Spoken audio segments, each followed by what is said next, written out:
Bonjour à toutes et à tous et bienvenue pour cette nouvelle vidéo.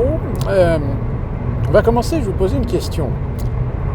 Est-ce que ce que vous voyez là, pour vous, c'est de l'IA ou de la réalité?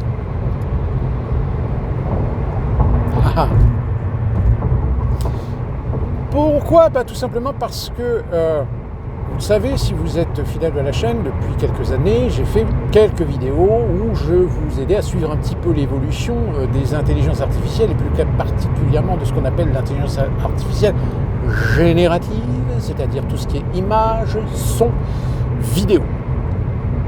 Et j'avais dit qu'à l'allure où ces technologies vont,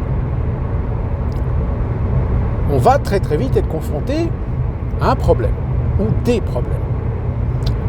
Vous l'avez vu, il y a, je crois que c'est l'année dernière, ou je ne sais plus, il y a eu une grève à Hollywood des scénaristes et des auteurs parce que certaines compagnies commençaient à faire développer des scénarios par ChatGPT, ChatGPT ou un autre, mais ChatGPT c'est bon, aujourd'hui celui qui est le plus connu.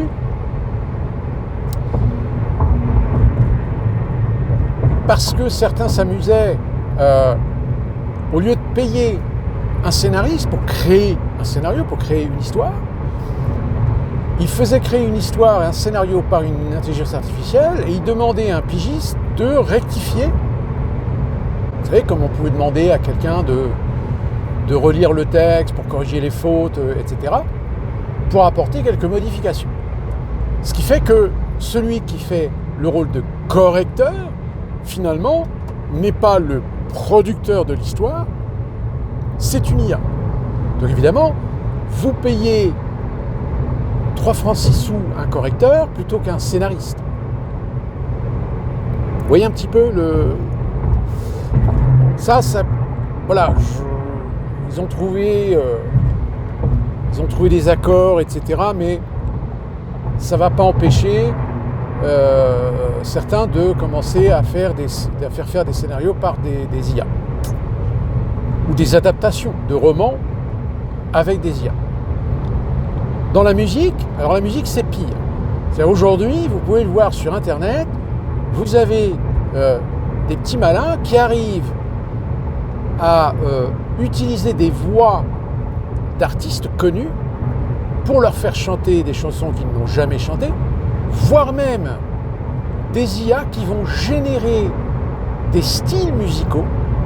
C'est-à-dire, par exemple, vous avez aujourd'hui une multitude de vidéos où vous avez une chanson que vous connaissez, par exemple Careless Whisper de George Michael, ou même le Thriller de Michael Jackson, ou des groupes tels que ABBA, tels que Eagles,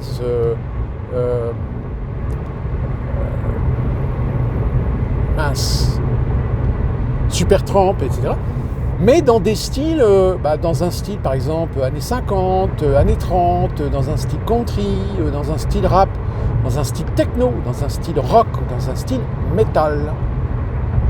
Alors il y a des fois, évidemment c'est un petit peu adapté dans le sens où on sent qu'il n'y a pas ils sont un petit peu éloignés des mélodies d'origine, etc. Mais les paroles, même des fois les paroles, on sent que ça se colle pas bien, vous voyez. Mais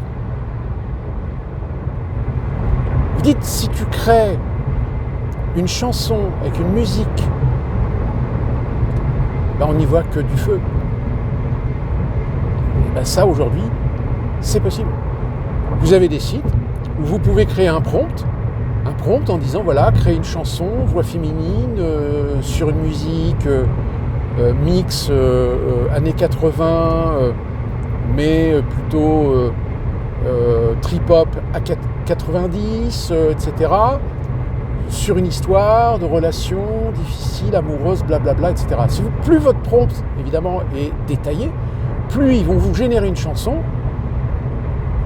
Vous pouvez même dire piano solo, etc. C'est bluffant. C'est bluffant. Souvenez-vous, il y a quelques semaines de ça, ou quelques mois, je vous avais parlé de ce groupe où ils ont même trouvé le moyen de vendre des tickets pour un concert Alors qu'en réalité, le groupe n'existe pas. C'est un groupe qui a été entièrement généré par une IA. Et pourtant, on avait des photos, il y avait des vidéos, etc. Il y a des gens qui ont cru que ce groupe existait.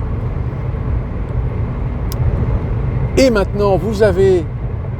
Alors, l'un des principaux générateurs de vidéos, c'est Sora. Et Sora 2.0, qui est sorti il y a quelques semaines. Et là, c'est la cascade. C'est la pluie de vidéos. Sauf que le problème, et là, finalement, on est dans la situation de ce que je vous disais il y a maintenant quelques années sur ce sujet, c'est que malheureusement, il y a des gens qui ne sont pas alertes, qui n'ont pas l'œil pour faire la différence. Parce que oui, aujourd'hui, il y a des vidéos qui sont de très grande qualité, mais il y a encore des imperfections. Il y a des imperfections dans les mouvements de caméra. Il y a des imperfections dans parfois des personnages qui font des galipettes, etc. On voit bien que c'est pas du tout naturel. Ou vous avez des arrière-plans qui sont plutôt figés, ou qui correspondent à rien, ou l'architecture ne correspond à rien, etc.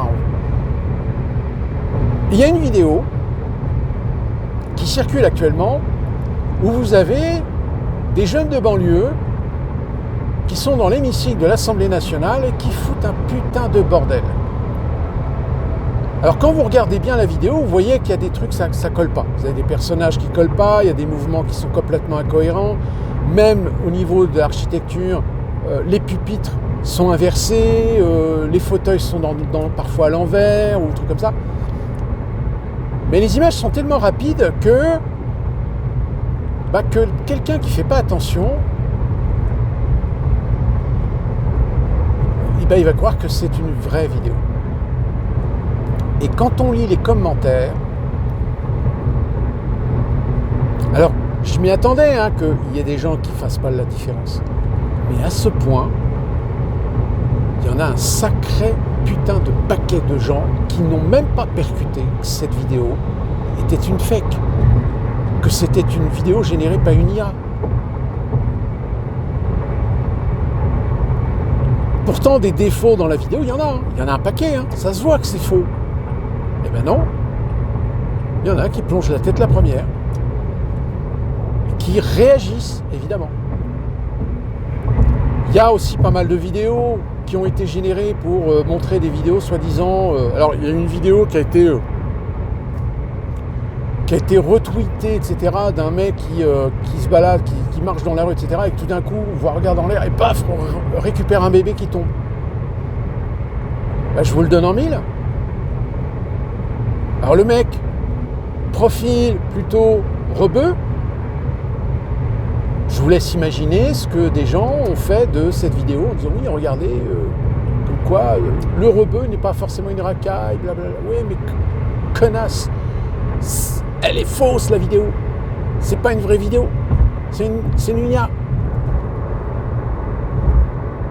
Et finalement, on est en plein dedans maintenant de ce que je disais, c'est que il y a des gens qui ne sont pas avertis, il y a des gens qui ne font pas attention et qui prennent leur émotionnel par rapport à une vidéo comme foi de vérité et surréagissent. Et à un moment donné, quand tu leur dis mais regarde de plus près, regarde la vidéo, tu regardes bien, c'est un fake. C'est pas une vraie vidéo. C'est une vidéo qui a été générée par une IA. Vous êtes obligé de dire à ces gens de faire attention, de regarder. Parce qu'en réalité, les gens ont surréagi émotionnellement par rapport à la vidéo. Mais ils n'ont même pas percuté qu'en regardant bien, on voit bien qu'il y a des détails qui ne trompent pas sur le fait que c'est une vidéo générée par une IA. Et il y en a un sacré paquet maintenant. Alors c'est inquiétant. C'est inquiétant parce que, d'où la réaction de M. Macron récemment, qui profite de la situation en disant oui, il va falloir réfléchir à comment réguler les réseaux sociaux pour éviter la divulgation de fausses informations, de désinformations, etc.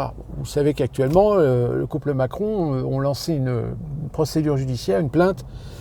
Alors ce qui est marrant, c'est que vous avez des médias comme Le Parisien, Libé, etc., qui disent oui, contre un médium, contre un journaliste. Ils ne donnent pas les noms, alors que les noms, on les connaît. C'est Amandine Roy et Natacha Ray. Enfin, c'est Natacha Ray, je crois que c'est son vrai nom. Amanda Roy, c'est Amandine Roy, c'est un pseudo. Et ce qui est formidable, c'est que ces presses, en réalité, ne font pas ou ne résument pas la situation. C'est-à-dire qu'en fait, la plainte qui a été déposée contre eux fait suite à une autre plainte qu'ils avaient déposée, mais pour laquelle, en cassation, je crois, ils ont été déboutés. C'est-à-dire qu'il y a eu relax. Et donc là, ils relancent la machine. Comme disent ils remettent des pièces. Mais attention, c'est de la com. Focaliser l'opinion sur ce procès concernant les soi-disant propos tenus par des gens qui affirment que Brigitte Macron est un homme, serait un trans, c'est pour faire un petit peu oublier tout le pataquès qui a été fait sur la plainte déposée aux États-Unis. Parce que là, on vous a dit, souvenez-vous, je vous avais dit, ils ont des preuves scientifiques. Ouais. Sauf que, vous savez, dans le processus, la plainte, vous déposez plainte, il y a un dossier. Le dossier est étudié pour savoir si oui ou non il y a procès. Pour savoir si ça vaut le coup de faire le procès. Parce que ça évite comme ça qu'il y a des gens qui portent plainte sur tout et n'importe quoi et que ça pénalise du temps pour traiter une affaire qui, de toute façon, le dossier est vide. Il n'y a rien dedans. Eh bien, les soi-disant preuves scientifiques, en réalité, il n'y en a pas. C'est-à-dire qu'ils ont fourni quelque chose, on ne sait pas ce que c'est, mais apparemment, la justice américaine dit ouais, mais non, pas recevable. Pourquoi pas recevable? Qu'est-ce qui se passe? Alors, pour ceux qui n'ont pas suivi, je rappelle de toute façon que ce procès n'aura pas lieu d'ici 3 ans. Donc, d'ici 3 ans, Macron ne sera peut-être plus président, donc à la limite, on s'en fout.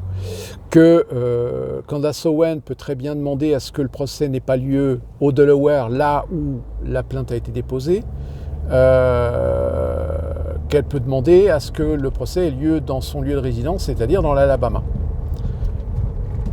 Deuxièmement, l'autre problème qui se pose, c'est que Brigitte Macron peut risquer le fait qu'un juge accède à la demande d'un test ADN. Même si, aux États-Unis, je rappelle, le test ADN n'est valable que dans 2 cas, le test de paternité ou lors d'un recours pour une révision de procès, si le coupable peut bénéficier de la recherche ADN sur un lieu de crime pour lequel il a été condamné. Mais ça peut arriver encore aujourd'hui que finalement il y a des affaires qui avaient été traitées il y a 10 ou 15 ans ou 20 ans et qu'aujourd'hui on demande une révision du procès et que la révision du procès, l'accusé demande un test ADN sur les éléments de preuve à charge et qu'on ne retrouve absolument aucun ADN. On trouve de l'ADN, mais ce n'est pas celui de la personne qu'on a condamnée. Donc évidemment, innocenté, relax, etc. Je résume, parce que ça, je me suis déjà étalé, expliqué dans une autre précédente vidéo. Mais, même si constitutionnellement, il y a une protection donc, sur ces 2 cas en particulier, la partie de défense peut tenter en effet de demander un test paternité sur, ou maternité sur Brigitte Macron par rapport à ses enfants.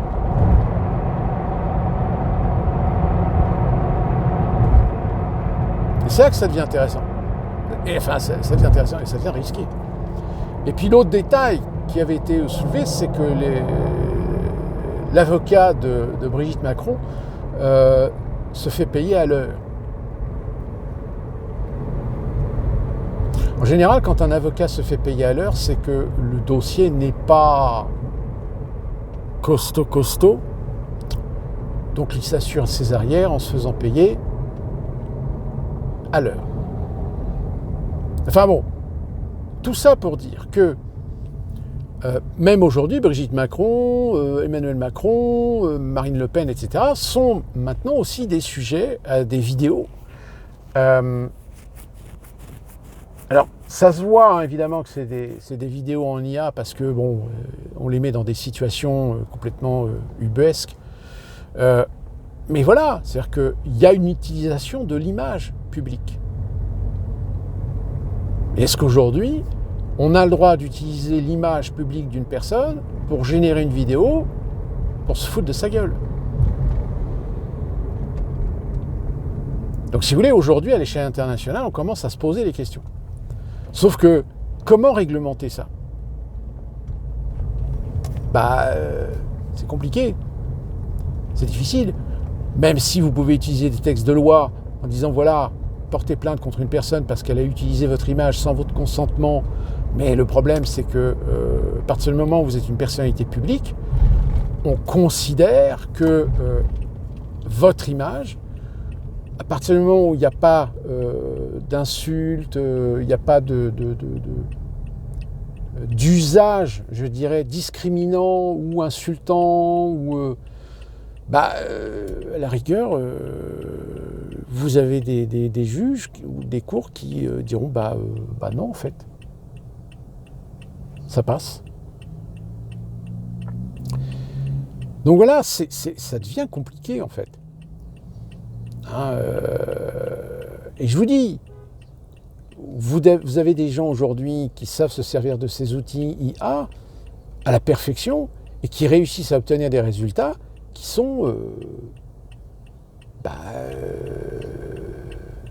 faut chercher, hein. Tu cherches le petit détail. Alors actuellement, vous avez... c'est Michael Jackson qui, en ce moment, est en train d'être un sujet... de vidéos, on le voit dans différentes situations, etc.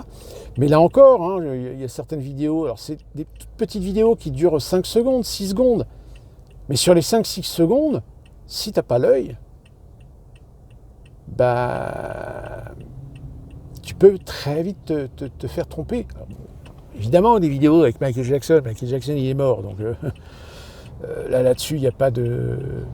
Il n'y a pas d'ambiguïté, on va dire. Hein, mais là aussi, ça pose la question, c'est à partir du moment où vous avez du matériel. Alors le matériel, c'est quoi? C'est des photos, c'est des vidéos des personnes, etc. pour que l'IA puisse reprendre les différentes postures, les différentes expressions du visage pour coller le visage à un personnage. On le sait aujourd'hui, on peut faire revivre des gens morts en vidéo. Preuve en est, c'est que vous avez aujourd'hui des outils qui permettent en open source, c'est-à-dire que vous pouvez l'utiliser dans des formules gratuites, prendre des photos de gens et les faire mouvoir, c'est-à-dire transformer une image en vidéo. Alors, encore une fois, c'est pas parfait. On voit bien qu'il y a des expressions du visage, etc., qui sont pas parfaites. Mais quand même, prendre des personnalités historiques, vous avez même des systèmes maintenant qui réussissent à partir de peintures, des peintures du XIIIe, XIVe, XVe siècle, etc., réussissent à régénérer le visage d'une personne et la rendre vivante. Actuellement, vous avez pas mal de vidéos qui tournent là-dessus, ou avec des personnalités historiques, etc. Et on génère la personnalité. Donc vous pouvez voir César, vous pouvez voir Platon, vous pouvez voir Henri IV, vous pouvez voir Henri VIII, Guillaume le Conquérant, etc. en vidéo. Alors évidemment, plus les images sont pas forcément parfaites, plus il est difficile et du coup l'IA va prendre une liberté sur le visage d'une personnalité historique. Mais quand même. Alors évidemment dans le cinéma, et principalement le cinéma américain, aujourd'hui on a peur de voir apparaître des films entièrement faits en IA. Alors pour l'instant, on peut faire des courts-métrages, surtout des courts-métrages assez fantasmagoriques, de science-fiction, etc. Mais des trucs hyper réalistes, on n'en est plus très loin. Qu'à la limite, vous ne ferez même plus la différence. Aujourd'hui, par exemple, vous avez des techniques qui permettent de tourner des scènes en studio, non plus sur des fonds verts, mais sur des écrans haute définition LED. Et que suivant le mouvement de caméra, le décor qui est sur l'écran derrière se met à bouger exactement, et en gardant les perspectives. C'est impressionnant. C'est tellement impressionnant que, il y a un moment donné, vous posez la question, vous dites, mais et derrière, est-ce que quelque part ça ne fait pas disparaître des métiers? Alors évidemment, vous savez, moi qui viens de l'informatique, on a toujours eu cet argument de dire oui, mais peut-être que ça peut faire disparaître des métiers, mais ça va en créer d'autres. Ouais, mais arrêtez de déconner 2 minutes. Ça va faire disparaître des métiers où vous aviez 10 personnes. Et vous allez créer quoi? Un emploi. Donc comment vous allez faire pour permettre à des gens qui vont perdre leur emploi parce qu'on va les remplacer par des machines, par des automations, par des applications virtuelles qui nécessitera qu'une seule personne? Regardez les supérettes automatiques. Vous n'avez plus besoin de 2 ou 3 personnes pour faire tourner la supérette. Il n'y a qu'une seule personne qui réalimente les casiers, mais vous n'avez plus aucun contact avec un être humain.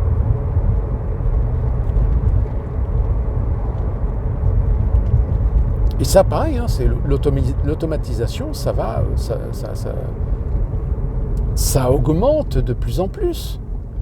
Regardez aujourd'hui, même en médecine, bientôt, vous avez déjà d'ailleurs on vous propose déjà de faire des consultations médicales par Internet. On vous met en relation avec un docteur, le docteur il vous pose des questions, est-ce que vous avez mal là, est-ce que vous sentez mal là, etc. Alors, arrivé à un certain stade, évidemment, il faut consulter de mano à mano pour qu'un docteur vous palpe, vous vérifie, etc. Mais pour des petits symptômes basiques, vous n'aurez plus besoin de vous déplacer pour aller voir un médecin, ou même aller aux urgences. Internet. C'est même pire. Que ce soit pour la médecine, que ce soit pour la justice, que ce soit même pour la finance, aujourd'hui vous avez des IA qui en remplacent les experts. Je vous ai donné l'exemple de la médecine, et bien aujourd'hui vous avez des IA qui, sur les premiers symptômes qu'un patient peut exprimer, c'est une IA qui commence à dire prenez un coup de Doliprane, prenez un Gurosan, prenez un aspirine. Et si les symptômes persistent d'ici 24 heures, allez consulter aux urgences ou allez consulter un médecin. Ou revenez et on vous mettra en contact avec un médecin.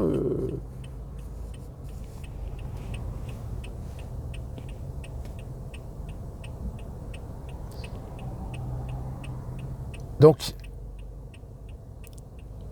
j'irai attention parce que là, on atteint un niveau tel que c'est la porte ouverte à tout en fait. Et c'est ça le problème.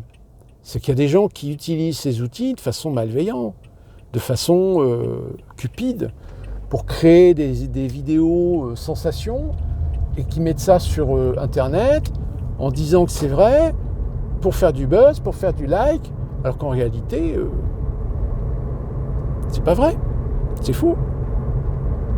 Alors heureusement, c'est pour ça que quand vous voyez une vidéo, si vous avez un doute, regardez les commentaires. Parce que dans les commentaires, il y aura toujours quelqu'un qui va avoir l'œil et dire non, c'est une IA. Pour les photos, pareil. Vous avez des faux profils aujourd'hui qui génèrent des photos sur Facebook. Quand vous regardez les photos, vous vous rendez compte que ouais, non, ça va pas. C'est limite trop parfait. Vous voyez ? Mais malheureusement, il y aura toujours des gens un peu cupides, enfin pas cupides, mais un peu idiots, pas forcément, enfin pas idiots, mais naïfs. Voilà, cherchez le mot. Vous avez beaucoup de gens qui restent naïfs et qui vont plonger la tête la première. Et qui font, malheureusement, et qui vont faire tourner un business. Si vous voulez, c'est un peu comme les spams que vous recevez. Hein. Tout d'un coup, vous recevez des mails qui vous disent « Ah, attention, nouvelles règles sur les clouds, cliquez sur un pour l'information, etc. » Quel cloud ? Votre cloud, les conditions générales d'usage de votre cloud ont changé, veuillez cliquer sur... Mais j'ai pas de cloud. Et quand tu regardes le lien, c'est-à-dire que vous savez, pour vérifier le lien, il suffit juste de placer votre souris sur le lien, et en bas à gauche, vous avez l'adresse HTTP qui s'affiche, et vous voyez que ça ne correspond pas du tout. Genre, vous avez, par exemple, vous recevez un mail de Darty ou de la Fnac ou de Netflix, par exemple, puis vous regardez, puis vous voyez que le HTTP, c'est pas du tout Netflix, c'est un truc complètement bidon. Moi, ce qui m'amuse, c'est que je reçois ce genre de spam en français, alors que je vis plus en France. Je vis aux États-Unis, donc c'est ridicule. Mais là, depuis quelques temps, putain, soit il y a eu un piratage des adresses mail sur certains abonnements ou trucs comme ça et qui ont été vendus. Donc ne vous étonnez pas si en ce moment vous recevez des tas de mails complètement bidons. Encore heureux, ça va, parce que quand vous savez, quand vous connaissez la technique, donc vous évitez les pièges, mais malheureusement, imaginez personnes âgées de 60-70 ans qui ont Internet, ils font pas gaffe, hein, surtout peuvent prendre peur que, attention, apparemment je suis en illégalité sur quelque chose, etc. Alors qu'en réalité non, mais trop tard. Donc affaire un petit peu à suivre parce que là ça pleut de partout. On voit des images générées par IA partout.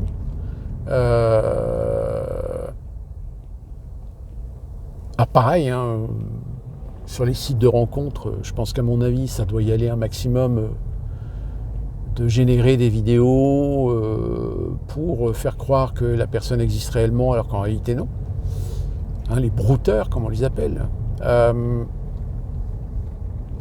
Mais c'est pareil, c'est tellement démultiplié que même les algorithmes qui sont censés protéger sur les réseaux sociaux par rapport à ça, malheureusement, il y en a qui passent au travers des filets. Donc soyez vigilants, soyez attentifs. Ce qui vous paraît énorme, un peu sensationnel, etc., soyez prudents. Puis toujours vérifiez l'information, surtout en ce moment où, vous savez, je vous ai parlé de 3i Atlas. On y reviendra parce qu'il y a des trucs bizarres. On n'arrive pas à trouver véritablement des informations précises, puisque vous savez que le 8-9 octobre, je crois, il est passé près de Mars. On nous explique que c'est parce qu'il va trop vite, donc c'est difficile de le fixer pour avoir des clichés de qualité, etc. En effet, peut-être. Mais bon, quand même.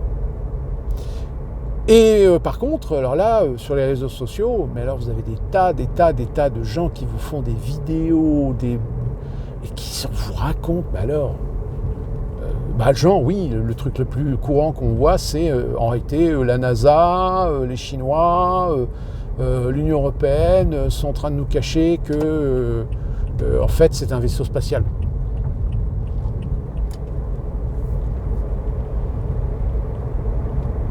Attention, je ne dis pas que c'est pas possible.